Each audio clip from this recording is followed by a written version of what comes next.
अस्सलाम वालेकुम फ्रेंड्स, आप सब कैसे हैं। Welcome back to my channel. उम्मीद करती हूँ कि आप सब ठीक होंगे, खैरियत से होंगे। जी बट मैं बिल्कुल ठीक नहीं हूँ, मैं डिप्रेशन में हूँ और डिप्रेशन की वजह मैं ज़रूर आपको बताऊँगी जब भी मैंने आज आपके साथ वीडियो शेयर की है। जी फ्रेंड्स, वजह जानने से पहले चलिए आइए चल के कुछ वीडियोज़ की क्लिप्स देखते हैं।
गाइस, आयशा मानो हो या दिनानीर हो, मुझे इन दोनों से कोई प्रॉब्लम नहीं। जैसे भी इन्होंने हासिल की है फेम, ठीक है, वो एक अपनी जगह पे है। चलिए फ्रेंड्स, आगे मेरे पास कुछ और पिक्चर्स हैं, आप देखें क्या आप इनको जानते हैं, ये कौन है।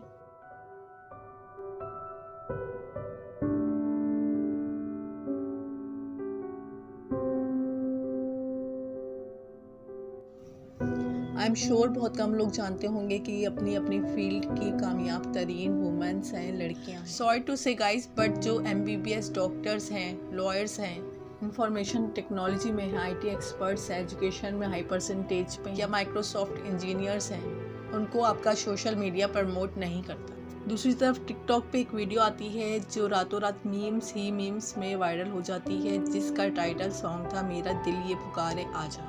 जी बिल्कुल, रातों रात वायरल हो जाती है और ना सिर्फ पाकिस्तान में वायरल होती है बल्कि इंडिया में वायरल होती है। इसके साथ साथ नेपाल में भी बहुत ज़्यादा इसको देखा जाता है। 3 दिन में 2 करोड़ रुपए। अब आप अपना मोबाइल उठाइए और सोशल मीडिया का कोई सा भी नेटवर्क ऑन कीजिए, आपको 12 साल से लेकर 40 साल की लड़की इस गाने पे डांस करती हुई नज़र आएगी। फिर भी प्रॉब्लम मुझे इन लड़कियों से नहीं है, प्रॉब्लम मुझे उस जहन साजी से है जो आप कर रहे हैं। माजरत के साथ आप चाइना की टिकटॉक उठा के देखिए, उनमें टॉप 10 पे कौन सी टिकटॉक्स हैं। इंफॉर्मेशन टेक्नोलॉजी में जो ऊपर हैं, IT एक्सपर्ट्स हैं, सॉफ्टवेयर इंजीनियर्स हैं। जी फ्रेंड्स, उनकी कामयाबी का राज ही यही है और मकसद ऊपर रखने का ये है कि लोग उनको फॉलो करें, उनको आइडियलाइज करें, उन जैसा बनने की कोशिश। कामयाबी और शोहरत उनके हिस्से में भी आनी चाहिए जो ये डिज़र्व करते हैं, जिनको हम और हमारे बच्चे आइडियलाइज कर सकें, फॉलो कर सकें।